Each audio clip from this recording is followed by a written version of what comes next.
ಇವತ್ತಿನ ಸ್ಪೆಷಲ್ ಜುಣುಕದ ವಡೆ, ಹಸಿ ಖಾರದ ಜುಣುಕದ ವಡೆ. ಇವತ್ತು ನಾನ್ ಮಾಡಾಕತ್ತಿಲ್ಲ, ನಮ್ಮ ಮಮ್ಮಿ ಮಾಡಾಕತ್ತಾಳು. ಜಸ್ಟ್ ನಾನು ಜೋಡಿಸಿ ಕೊಟ್ಟಿದ್ದೇನೆ ಅಷ್ಟ. ಇಲ್ಲಿ ಎಲ್ಲ ಸಾಮಾನುಗಳನ್ನ, ಇಲ್ಲಿ ಜೀರಿಗೆ, ಉಳ್ಳಾಗಡ್ಡಿ, ಕರಿಬೇವು, ಅರಿಶಿನ, ಆಮೇಲೆ ಸಾಸಿವೆ, ಕೊತ್ತಂಬರಿ, ಆಮೇಲೆ ಹಸಿ ಖಾರನ ಸಣ್ಣ ಮಾಡಿಕೊಟ್ಟಿದ್ದೀನಿ.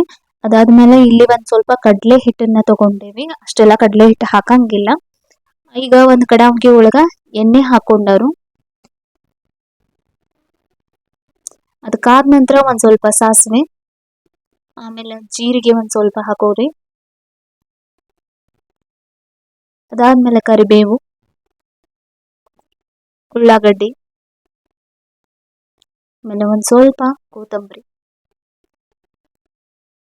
ಅರಿಶಿನ ಇಷ್ಟನ್ನು ಹಾಕೊಂಡು ಒಂದ್ ಸ್ವಲ್ಪ ತಿರ್ಗಾಡ್ಕೊಳ್ಳ್ರಿ.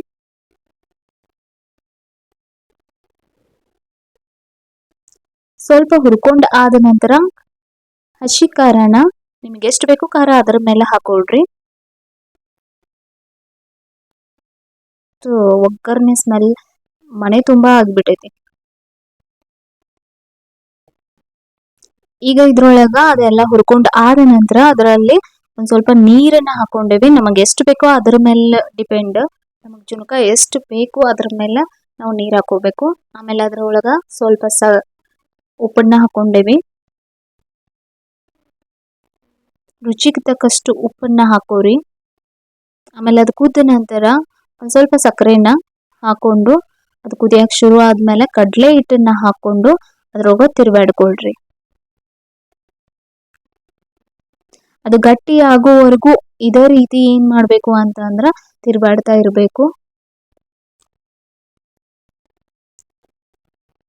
ಇವತ್ತ ನಾನ್ ಮಾಡಕತ್ತಿಲ್ಲ, ನಮ್ಮ ಮಮ್ಮಿ ಮಾಡಕತ್ತಾರು. ಸೊ ಅದ ಸ್ಪೆಷಲ್ ಇವತ್ತ.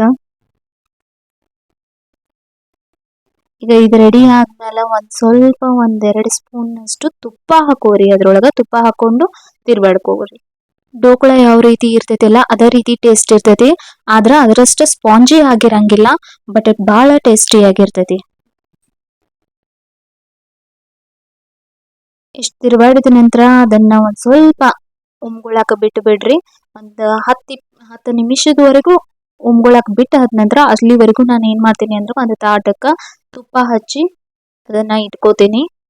ಅದಾದ ನಂತರ ಇದು ಉಮ್ಗೊಂಡ್ ಆದ ನಂತರ ಆ ತಾಟಕ್ಕ ಇದನ್ನ ಎಲ್ಲಾನು ಉಮ್ಗೊಂಡಿದ್ದ ಜುಣುಕಾನ ಇದ್ರೊಳಗ ಹಾಕೊಳ್ತೀನಿ. ಈ ಜುಣುಕಾನ ಕೈಯಲ್ಲೇ ತಟ್ಟಿ ತಾಟ್ ತುಂಬಾ ಸ್ಪ್ರೆಡ್ ಮಾಡ್ಕೋಬೇಕು. ಅದಾದ ನಂತರ ಒಂದು ಚಾಕುನಿಂದ ಅದನ್ನ ಕಟ್ ಮಾಡ್ಕೊಂಡು ಇಟ್ಕೋಬೇಕು. ಅದು ತುಂಬಾ ಬಿಸಿ ಇರೋದ್ರಿಂದ ಒಂದ್ 10 ನಿಮಿಷ ಅದ ಆರೋಕ್ ಬಿಟ್ಟ ಆದ ನಂತರ ಆ ವಡೆಗಳನ್ನ ತೆಗಿಬೇಕಾಗ್ತತಿ. ಇಲ್ಲಾಂದ್ರೆ ಬಿಸಿ ಇದ್ದಾಗ ಬರುವುದಿಲ್ಲ ಅವ. ಅದಾದ ಮೇಲೆ ಇಲ್ಲಿ ವಡೆಗಳು ಯಾವ ರೀತಿ ರೆಡಿ ಆಗೈತಿ ಅಂತ ನೋಡತ್ತೀರಿ ನೀವ. ಬಹಳ ಟೇಸ್ಟಿ ಆಗಿರ್ತೈತಿ. ನೀವು ಒಂದ್ಸಲ ಮಾಡಿ ನೋಡ್ರಿ.